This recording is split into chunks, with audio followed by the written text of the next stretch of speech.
I had a lot of room in my academic career to experiment and to try things and to fail and to learn from those failures. You had this space and this agency and the psychological safety to like experiment and to fail and to like start again. Experimenting and not being afraid. It was okay to try new things, and if people didn't respond to it or like it, it was okay.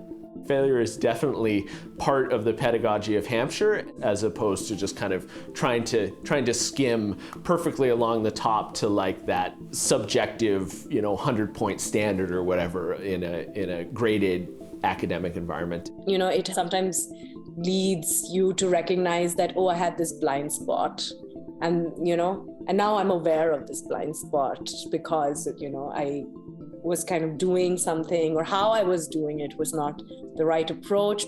I wouldn't call it failure.